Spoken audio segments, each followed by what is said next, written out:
নমস্কার বন্ধুরা, আশা করি সবাই ভালো আছেন। আমিও ভালো আছি। তো রকেট থেকে কিভাবে আপনারা নেক্সট পে বা ডাচ বাংলা ব্যাংকে আপনি কিভাবে আপনি রকেটের মাধ্যমে নেক্সট পেতে ট্রান্সফার করবেন। তো যদি আপনাদের দেখাই যে আমার রকেটে কত টাকা আছে, দেখেন 1949 টাকা থেকে আমি আমার নেক্সট পেতে করবো, সেন্ড করবো। তো যদি আপনি প্রথমে আপনাকে কী করতে হবে, তো দেখেন আপনি এখানে যে লিঙ্ক অ্যাকাউন্টে আপনি ক্লিক করবেন, ঠিক আছে। তো আপনি লিঙ্ক অ্যাকাউন্টে ক্লিক করবেন।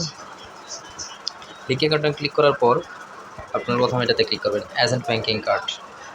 এজেন্ট ব্যাঙ্কিং কার্ডে ক্লিক করবেন। তারপরে যে পরবর্তী কী করবেন, সব কিছু দেওয়া থাকবে যে রকেট পেন ডিসপ্লে নাম, কার্ড নম্বর, পিন নম্বর বা মোবাইল আইডি কার্ডে একটা ওটিপি যাবে, সেই সকল মোবাইল নাম্বারটি পেস্ট করবেন। আর এখানে আপনার রকেটের পিন নাম্বারটা দেবেন। তো আমি রকেটের পিন নাম্বারটা দিলাম। রকেটের পিন নাম্বার দেওয়ার পর একটু ওয়েট করেন। তো আপনার এখানে আপনার ডিসপ্লে নেম, মানে আপনি যে কার্ড যে পাইছেন, আপনি নাজমুল যে কার্ডটা, ওই কার্ডের নামটা লিখবেন বা যে নাম দিয়ে আপনি বলছেন ওই নামটা দিবেন।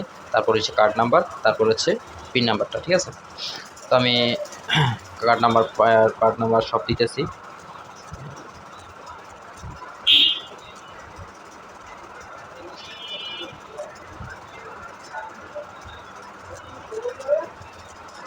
তারপর হচ্ছে আমার কার্ড পিন নাম্বার সব দিয়ে সাবমিট করলাম। সাবমিট করার পর এই যে আপনার এখানে একটু ওয়েট করেন। আর এই যে এখানে একটা ওটিপি আসবে, ঠিক আছে। তো ওটিপিটা দেওয়ার পর আপনারা এখানে যে গোতে ক্লিক করবেন, যে গোতে মেসেজ আসার পর গোতে ক্লিক করবেন। গোতে সে ক্লিক করার পর আপনার পরবর্তীতে আবার আপনি এখানে ব্যাক করবেন। আর এখন আপনি যে কীভাবে আপনি টাকা পাঠাবেন, এই যে সেটা হচ্ছে মূলত আপনি যে ফান্ড ট্রান্সফারে ক্লিক করলে আপনার দেখা যায়, দেখেন এখানে অটো সেভ হয়ে আছে, ঠিক আছে। এই যে লিঙ্ক অ্যাকাউন্টের মধ্যে ক্লিক করলে আপনি যে লিঙ্ক অ্যাকাউন্টটা সেভ করছেন ডাচ বাংলা ব্যাংকের কার্ডটা, সেটা আপনি এটার মাধ্যমে করতে পারবেন। আর অন্য সব ব্যাংকে যদি ক্লিক করতেন তাহলে আদার্স অ্যাকাউন্ট বা অন্য অ্যাকাউন্টে ক্লিক করে দিতে পারে। এখানে আপনি বিকাশ নগদেও করতে পারবেন, সেন্ড করতে পারবেন। বা এখানে নিচে দেখেন আরও আছে, আপনারা চাইলে এটাতেও ক্লিক করতে পারেন। দেখছেন অনেক ব্যাংকে আছে, এখানে রকেটের মাধ্যমে আপনারা এখান থেকে ক্লিক করতে পারেন। তো আমি প্রথমে লিঙ্ক অ্যাকাউন্টে ক্লিক করলাম। লিঙ্ক অ্যাকাউন্টে ক্লিক করার পর আপনি যেহেতু রকেট থেকে টাকা পাঠাবেন, তাহলে আপনার এই যে প্যারক অ্যাকাউন্ট যেটা, সেটা হচ্ছে আপনি রকেট সিলেক্ট করবেন।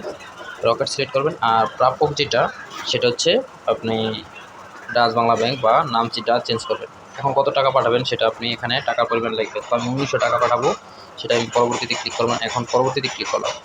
ক্লিক করার পর এখন এই ইন্টারফেস চলে আসছে। তো আপনারা এখানে নগদ পিন নাম্বারটা দিবেন। তারপর এখানে চাপ ধরে রাখবেন, ঠিক আছে। এই যে এখানে চাপ ধরে রাখার পর ওয়েট করেন। এই যে এখন রসিদ চাইলে আপনারা চাইলে এটাতে ক্লিক করতে পারেন, ঠিক আছে।